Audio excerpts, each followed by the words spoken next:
नमस्कार, आप देख रहे हैं ईटी नाउ स्वदेश। आपके साथ मैं हूं अनुया यादव और मेड इन इंडिया के इस खास एपिसोड में आपकी मुलाकात एक ऐसे मेहमान से कराने वाले हैं जो फैशन इंडस्ट्री का एक जाना माना नाम है। 2.5 दशक से भी ज्यादा का लंबा सफर उनका रहा है और उनके कपड़ों को पसंद करने वालों की कोई कमी नहीं है। जब भी उनकी नई कलेक्शन आती है तो बड़ी तादाद में लोग उस कलेक्शन को खरीदने के लिए भी पहुंच जाते हैं। मेरे साथ रीना ढाका मौजूद हैं। Reena ma'am, thank you so much, आपने कीमती समय निकाला हमसे इस बातचीत के लिए। Thank you for having me on the show. मेरे लिए भी बहुत बड़ी बात है। Thank you. रीना मैम, सबसे पहले आपसे यही समझना चाहूंगी कि 2.5 दशक से भी लंबा का आपका सफर रहा है, मोर देन 2.5 डेकेड्स। आपको फैशन क्रूसेडर कहा जाता है। अपनी इस जर्नी के बारे में अगर हमें आप बता सके कि कैसे आपकी जो पूरी की पूरी ये डिजाइन लाइफ रही है, काम के सिलसिले में भी और पर्सनल सिलसिले में भी। तो जब मैं फैशन में आई थी, एक्चुअली मैं हमारे उस टाइम में +2 शुरू ही हुआ था स्कूल्स में। So really after class 10th में एक फैशन स्कूल में आ गई और graduation I did by correspondence. तो I had a early birds advantage, let's just say. और वे उस वक्त हमारे यहाँ कोई इंडस्ट्री नहीं थी, फैशन कुछ था ही नहीं इंडिया में। जो और वर्ल्ड में भी मैंने देखा कि सॉरी वर्ल्ड में भी मैंने देखा कि जो उस टाइम था हाई स्ट्रीट थे। तो हाई स्ट्रीट में भी डिजाइनर का कॉन्सेप्ट कम था। शनेल जैसे माने जानी एक ब्रांड थे इंटरनेशनली, और डिपार्टमेंटल स्टोर्स थे। तो उस वक्त जब मैं आई थी इंडिया में, रोहित खोसला जी थे, और उनकी एक छोटे से वर्कशॉप में मैंने टेलर के साथ अपना फर्स्ट कलेक्शन बनाया। और धीरे धीरे 5-6 हम कुछ डिजाइनर्स थे, और चलते चलते कहीं हमने बैठते बैठते एक FDCI भी फॉर्म कर लिया, fashion designers council of India, जो आप जानते हैं एक बहुत बड़ी प्रोमिनेंट बॉडी है आज।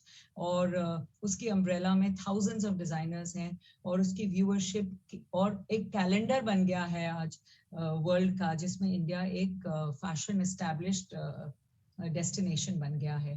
तो उस वक्त जो एक बहुत अच्छा टाइम था मेरे लिए, क्रिएटिविटी के लिए। एक तो कॉन्सेप्ट ऑफ मनी ही नहीं था, हम सब एक कलेक्शन से दूसरे कलेक्शन में ही जिंदा रहते थे। दूरदर्शन होता था उस टाइम, एंड आई रिमेम्बर मेरा एक लाइव शो था 1995 में।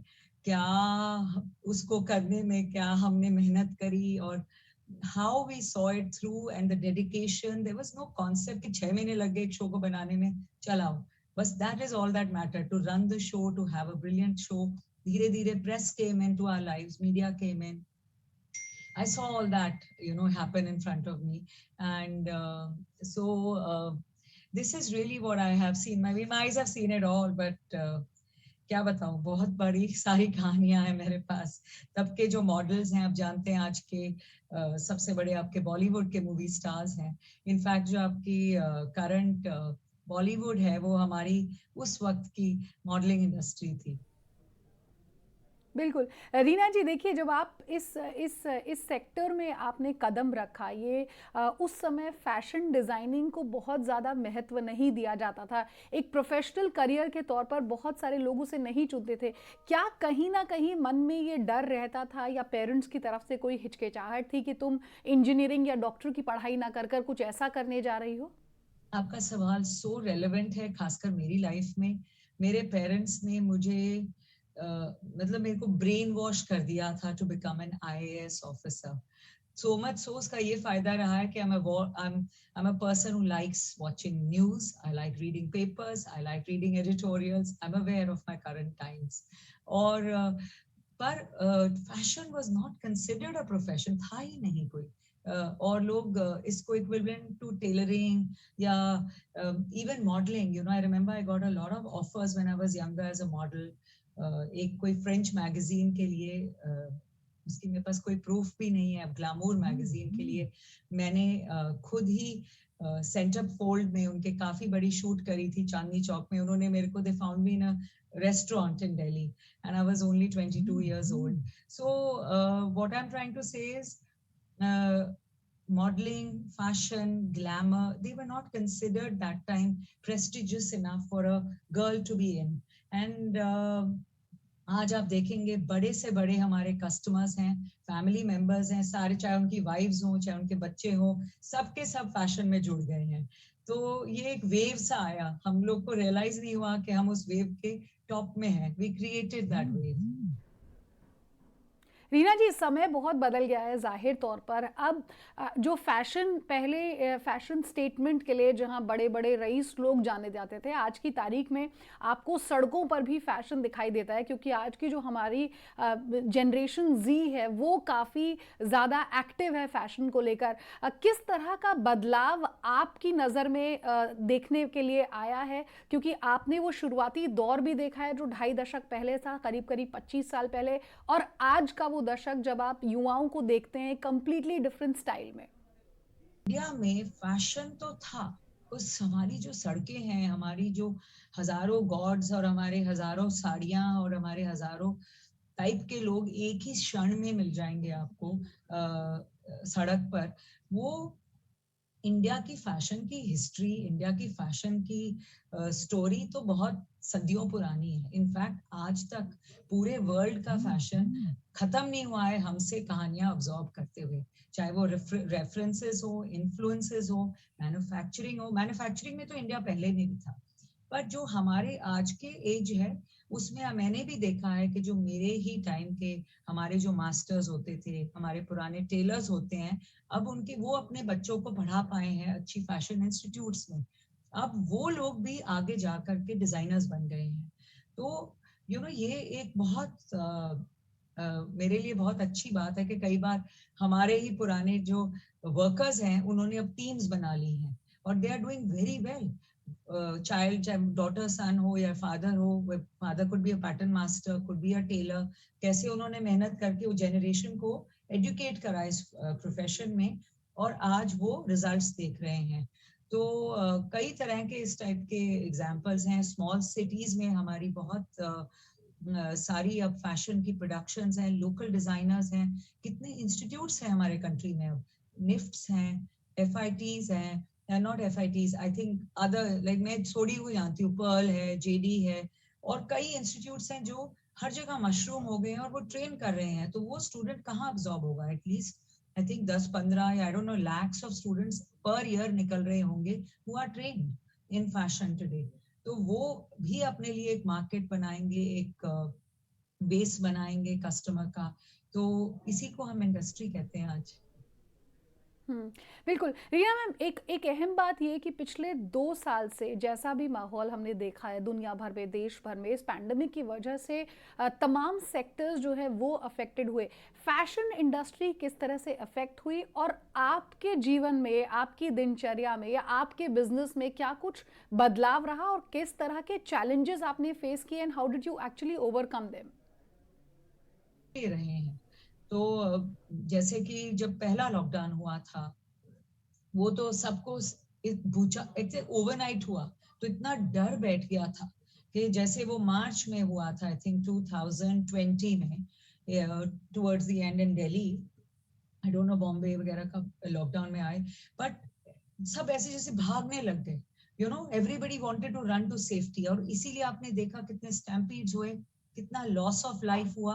और वो अनप्रिपेयर्डनेस के कारण जो वो माइग्रेंट वर्कर्स हैं वो हमारे ही इंडस्ट्री के हैं काफी सारे, लाइक प्रोडक्शंस होती हैं हमारी फैक्ट्रीज में, तो वो कई बार हम जॉब वर्कर्स यूज करे जाते हैं।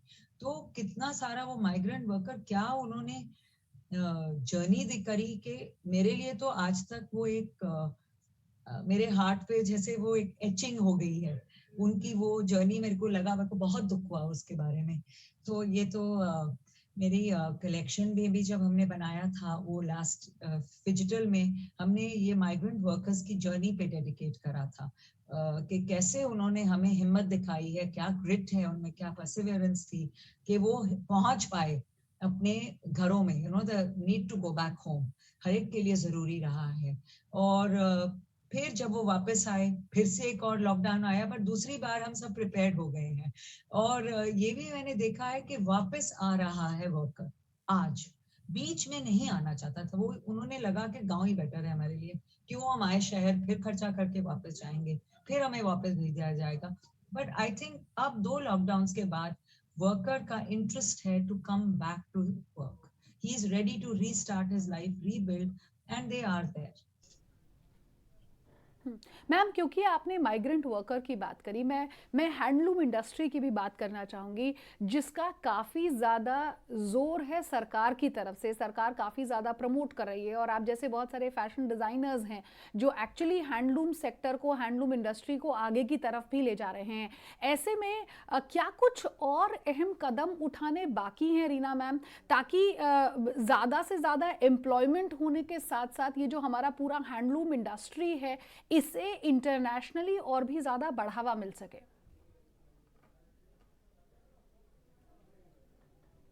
मैं लखनऊ जाऊंगी to do fashion show purely on khadi, और हमने खादी भी, खादी ग्राम दिल्ली से लिया है। गाजियाबाद की जो गवर्नमेंट है, ओडीओपी की जो गवर्नमेंट है, नवनीत सहगल जी, ये सब मतलब बहुत बिहाइंड द सीन्स हैं, बट बहुत काम कर रहे हैं, एक और Siddharth Nath ji, towards the development of khadi, और उनके साथ हम बिल्कुल जुड़े हुए हैं। और इससे क्या हो रहा है कि एक तो अवेयरनेस हो रही है, डिजाइनर की अपनी जो फॉलोइंग है एक ट्रेंड बनाती है, एक डिजाइनर के पीछे और भी डिजाइनर्स होते हैं जो कि उसके काम को पकड़ेंगे, इन्फ्लुएंस को पकड़ेंगे। पर जो फाइनल गोल मेरे हिसाब से है, जब हमारा यूथ, इंडिया का जो यूथ है, वो खादी पहनने के लिए एक सेंस ऑफ प्राइड और अचीवमेंट समझेगा। वो समझेगा जैसे, oh I am wearing a diamond ring और I am wearing a Chanel bag, वो बोलेगा I am wearing khadi with pride, you know. तो वो डिस्टिंक्शन और वो level of obsessive attraction of khadi हमें वापस लाना है। और ये मैं चाहती हूँ कि खादी हो, हैंडलूम हो, इसको पुराने टाइप के लोग समझ जाएंगे। एक परसेंटेज ऑफ कस्टमर भी अंडरस्टैंड करता है, एक परसेंटेज ऑफ डिजाइनर बड़ा इसको परस्यू कर रहा है और इसकी डेवलपमेंट में बहुत इन्वॉल्व है। पर ये रीजनल है। अब देखिए, अब कितने रीजन्स में, कुछ बहुत सुंदर रीजन्स है, चंदेरी है, सुपर ट्रेंड है, हर जगह बन रही है, यू नो। बंगाल के टेक्सटाइल्स हैं, बहुत पहने जा रहे हैं, south India saris very good, but कई सेक्टर्स हैं जो बिल्कुल हिट है। वो सेक्टर्स का वीवर कहाँ जाएगा, उसको कैसे लाइमलाइट में लाएं, उसका सर्वाइवल कैसे एंगेज करें, how do we generate a trend, how do we generate a demand? So that I feel is the bigger question, wherein the many areas, many designs and many matchings need to be looked into, and slowly over a very long, what you say, dedicated period of time, ये काम हो जाएगा, ये हो possible है। Influencers हैं आजकल, models हैं, एक्टर्स हैं, they need to help us out here.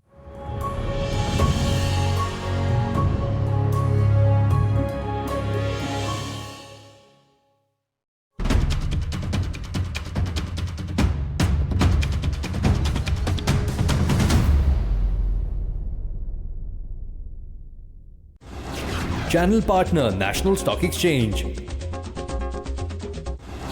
Channel partner Union Bank of India. Good people to bank with.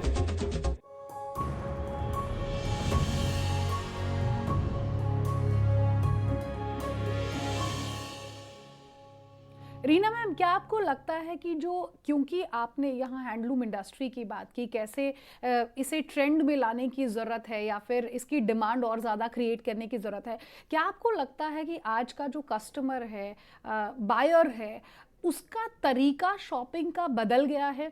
एक तरफ शायद एक समय पर ऐसे गारमेंट्स खरीदे जाते थे जिन्हें शायद कोई भी एक बार पहनकर शायद दूसरी बार नहीं पहनता था, लेकिन आज का बायर स्मार्ट बायर है and believes in reusing the product that he is buying.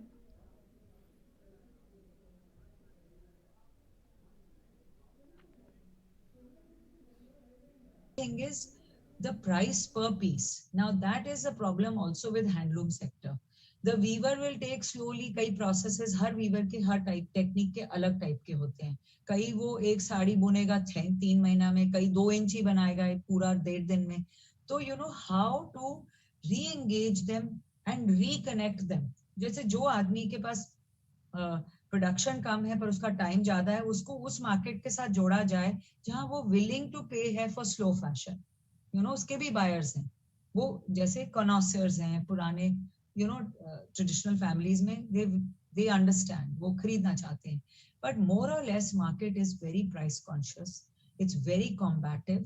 And as you said, they don't want to reuse. So we need to adjust in those, which is a volume game. तो volume game में आने के लिए you need एक catch-22 है. जब हम खादी और ये बनाते हैं, ये कंसिस्टेंसी नहीं आती है. एक थान में छोटी प्रोडक्शन होती है, दूसरा थान की मैचिंग में इशू आ सकता है. So you know how to sell them with their differences as an advantage to a current market, which is more demanding, which wants fast fashion, which wants great pricing, super value for money, reusability factor. तो ये सब recreate करने के लिए design teams, production teams, technical people के साथ जुड़ना बहुत जरूरी है. मैम, आपने वन डिस्ट्रिक्ट वन प्रोडक्ट की बात की. एग्रीकल्चर के बाद ये हैंडलूम इंडस्ट्री वो इंडस्ट्री है जो रूरल क्षेत्र में, गांव देहात में सबसे ज़्यादा रोज़गार पैदा करती है. उत्तर प्रदेश लेकर आया one district one product scheme. क्या आपको लगता है कि ये एक राज्य है, सबसे बड़ा राज्यों में से एक गिना जाता है, जिसने इस पहल की शुरुआत की है, और बाकी राज्यों को भी आगे आकर इस तरह की स्कीम्स लानी चाहिए ताकि उनका जो हैंडलूम सेक्टर है या उनके जो छोटे वीवर्स हैं उन्हें एम्प्लॉयमेंट में फ़ायदा हो, रोज़गार ज़्यादा मिले और देश तरक्की करे इसी दिशा में? साल से मैं थोड़ा बहुत जुड़ी भी हूँ और मैंने उन्नाव भी देखा है. वो मेरे को एक डिस्ट्रिक्ट दी गई थी और मैंने काफी एंड टू एंड देखा है और देखा किस टाइप का वर्कर है, क्योंकि वहाँ आरी और जरदोजी का काम ज्यादा करते हैं, पर वहाँ चिकन का भी करते हैं, उनका वीविंग का भी है. अब ये लोग सेंटर्स बना रहे हैं वहां पर जहाँ वो एक कोऑपरेटिव सा बनाएंगे, तो उनके पास एक जगह बन जाएगी ओपी के जरिए, जहां पर मैं, आप और कोई भी आपका व्यूअर जा करके एक ही स्लो फैशन का प्रोडक्ट अपने लिए बनवा सकता है या ऑर्डर कर सकता है. उनकी एक दुकान सी बन जाएगी और you going directly to the source. There is no middle man here. So the understanding and the training is also to be, दोनों तरफ की भागीदारी होनी चाहिए. एक तरफ सरकार अगर कर रही है तो दूसरी तरफ जो बेनिफिशियरी है, जो विलेज का वर्कर्स हैं, उन लोग को भी थोड़ा कंप्लाई करना पड़ता है. कई बार वो लोग एक आउटसाइडर को देख के अपनी कॉस्ट बदल देते हैं, which they shouldn't do. They should keep it level, I feel, because everybody जो आएगा इतनी दूर वो रिसर्च करके आएगा अपनी. तो because also वो सोचते हैं one shot deal है, and I personally feel work will come to your doors with these schemes, and that is a wonderful thing about these OTOPs, that they will take it to the, चाहे वो ceramics हो, चाहे वो उनका, I think they have a lot of leather industry in UP, उनकी stone carving की industry है, उनकी वुड की कार्विंग की इंडस्ट्री है, कितना उनके यहाँ पर क्राफ्ट है, इट्स अनरियल. बनारस है, वहां पर बरेली है, सो इट्स अनएंडिंग. ये खत्म ही नहीं होगा. मैं बता रही हूँ, एक जन्म में नहीं कोई एक आदमी खत्म कर सकता यूपी का क्राफ्ट. तो I really agree with you के ओडीओपी की जैसी स्कीम्स आनी चाहिए और स्टेट्स में, पर एजुकेशन बहुत जरूरी है ऑफ द एंड रिजल्ट. जो आपका वहाँ का वर्कर है, जो आपका वहाँ पार्टनर है, उसको भी समझ आनी चाहिए that he is going into a competitive world and he needs to comply, and अपने आप को कैसे अपडेटेड रखे. तो उनकी ट्रेनिंग, चाहे उनको इंटरनेट ला के दो, वाईफाई ला के दो, कि वो अपलोड करें उस सेंटर के थ्रू, वो सब अदर. यानी कि चैलेंजेस होंगे ज़रूर बहुत सारे, लेकिन उनसे पार पाकर ही देश को तरक्की की राह पर ले जाया जा सकता है. रीना मैम, क्योंकि आप हमारे साथ हैं, अब फेस्टिव सीज़न आने वाला है, या यूँ कहें कि हम फेस्टिव सीज़न में ऑलरेडी हैं, शादियों का समय आने वाला है. बहुत सारे लोग अपने डिज़ाइनर वेयर्स को अगर रीयूज़ करना चाहें, रीवेयर करना चाहें, तो कोई ख़ास टिप आप उनको देना चाहेंगी इस फेस्टिव सीज़न में, इस वेडिंग सीज़न में?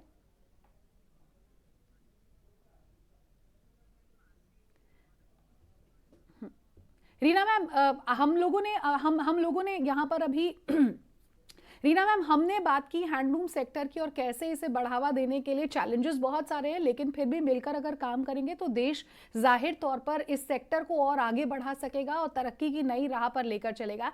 लेकिन क्योंकि अभी वेडिंग सीजन है, फेस्टिव सीजन है, ऐसे में अगर कोई भी अपने रीयूज करना चाहेगा, फैशन ट्रेंड को एक बार रिवाइव करना चाहेगा और अपने पुराने कपड़ों को दोबारा एक नया स्टाइल देना चाहेगा 2021 में, तो आपकी टिप्स उसके लिए क्या होंगी?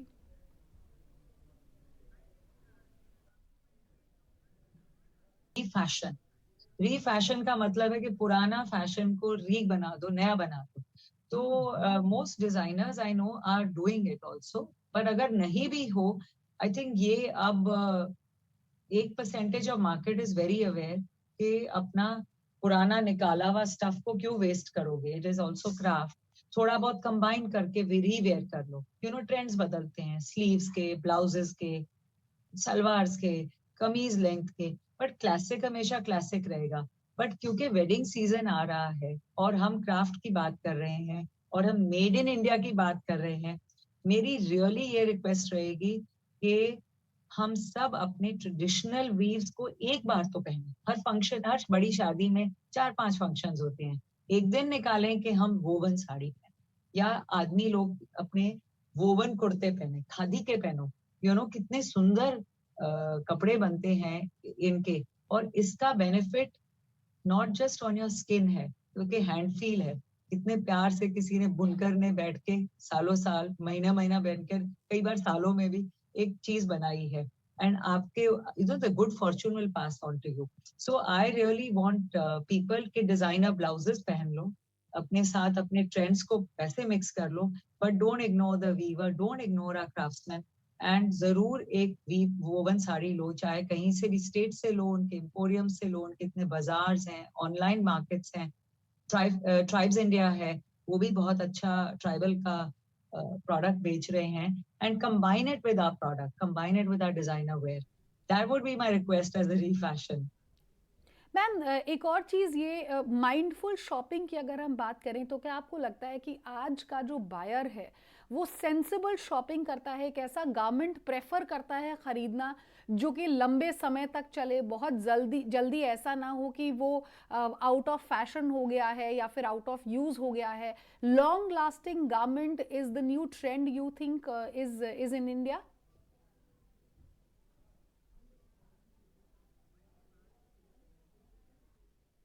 Frankly it's come around because of, उसका कॉज तो हम ही है ना, मैन ने ही अर्थ को खराब करा है।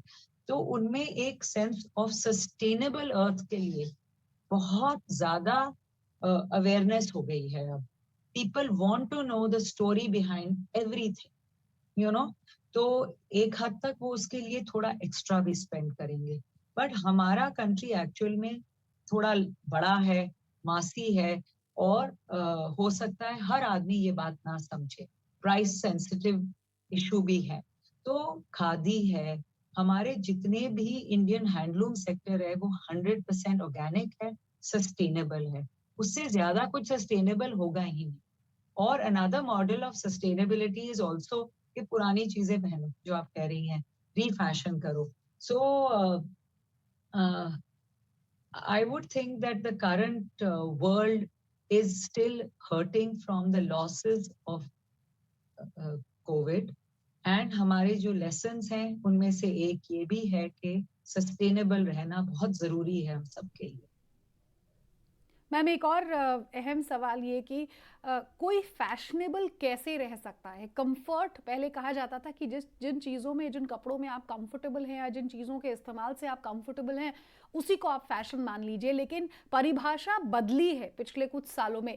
आपके हिसाब से फैशन क्या है, और किसी भी शख्स के लिए फैशनेबल होने के आखिर मायने क्या है, और किन बातों को वो ध्यान में रखें? फैशनेबल तो सब कुछ है, इट्स एन एटीट्यूड। फैशन क्या है? एक पीरियड को भी फैशन बोल सकते हैं। आप देखेंगे 60s में सबने वो ऊंचे जूड़े पहने, छोटे छोटे ब्लाउज पहने, एक टाइप की टाइट साड़ी पहनी। 70s में बेल बॉटम्स, हिप हेयर, बड़ी ग्लासेस, ग्रूवी लुक।